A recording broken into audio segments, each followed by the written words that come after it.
लड़ाई हमें दिख रही हो फिर भाजपा और सपा की हो। उसको लगता है कि समाजवादी पार्टी से ही उत्तर प्रदेश में इनका नेक टू नेक फाइट हो सकता है। तो सुन लिया आपने भैया कि जो लड़ाई है वो सपा और बीजेपी के बीच में है, लेकिन इन सबके बीच श्रावस्ती की इस लोकसभा सीट पर एक और बात है।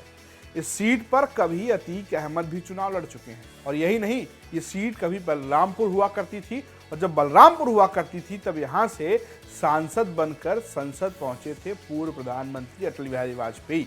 यानी कि जिस सीट से कभी अटल बिहारी वाजपेयी जीते, जिस सीट से कभी अतीक अहमद हार गए, यानी कि बाहुबली चुनाव हार गए, उस सीट पर 2024 में क्या होगा, ये कहीं ना कहीं इसके इतिहास में, इसकी जाति समीकरण में टिका हुआ है। वही हम आपको समझाने जा रहे हैं। दरअसल श्रावस्ती की जो सीट है वो 2009 में आई परसिमन के बाद, जब बलरामपुर से श्रावस्ती बनी, और तब से एक बार बसपा, एक बार कांग्रेस और एक बार बीजेपी चुनाव जीत चुकी है।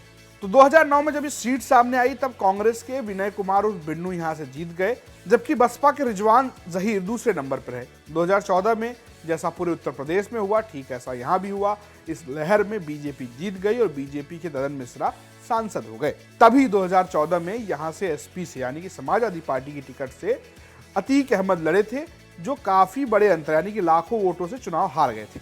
इसके अलावा 2019 के लोकसभा चुनाव में सपा और बसपा एक साथ आ गए, और जब सपा बसपा एक साथ आ गए तो सब गोल हो गए और यहां से जीत गए चौधरी राम शिरोमणि वर्मा। लेकिन वे सपा बसपा की सीट नहीं है, ये सीट है ब्राह्मणों की, क्योंकि 2009 में जब से ये सीट का परिसीमन हुआ है तब से ब्राह्मणों के यहाँ पर एक तरीके से कहिए कि दिल लौट आए हैं, और वो लगातार चुनाव जीतते रहे, चाहे वो मदन मिश्रा रहे हो, चाहे विनय कुमार पांडे रहे हो, चुनाव जीत कर पहुंचे। यही वजह रही कि अतीक अहमद का जो सिक्का है वो इस सीट पर नहीं चला। वो बाहुबली तो थे, लेकिन समीकरण में फंस कर रह गए। तो समीकरण भी हम आपको समझा देते हैं। तो अगर जाति समीकरण की बात करें तो एक अनुमान के मुताबिक इस सीट पर सबसे ज्यादा संख्या ब्राह्मणों की है, जो करीब 3,60,000 है।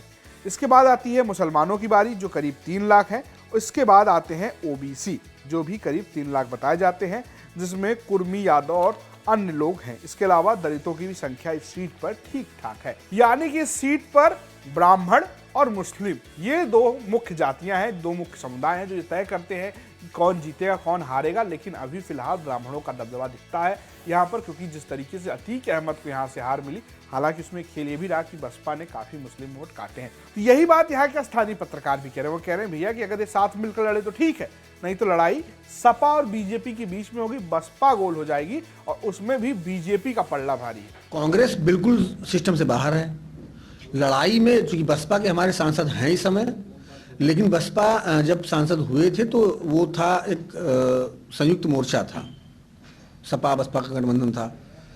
फिलहाल जो लड़ाई हमें दिख रही है वो फिर भाजपा और सपा की ही होगी, लेकिन पलड़ा भारी दिख रहा है भाजपा का। ओवरऑल भारतीय जनता पार्टी का माहौल हमको नजर आ रहा है। जो एंटी इनकम्बेंसी वोट है, जैसे जो लोग भारतीय जनता पार्टी को पसंद नहीं करते हैं, जैसे माइनॉरिटी के लोग या और लोग, वो सीधे यहाँ पे मुझको लगता है कि समाजवादी पार्टी से ही उत्तर प्रदेश में इनका नेक टू नेक फाइट हो सकता है। तो सुना आपने, श्रावस्ती की सीट से जहां से कभी अटल बिहारी वाजपेयी सांसद बने, यानी कि बलरामपुर से, और जहां से कभी अतीक अहमद हार गए, वहां इस बार बीजेपी का पल्ला भारी दिख रहा है। ये तो रही बात श्रावस्ती सीट की। हम आपको ऐसे ही 80 लोकसभा सीटों के बारे में बता रहे हैं।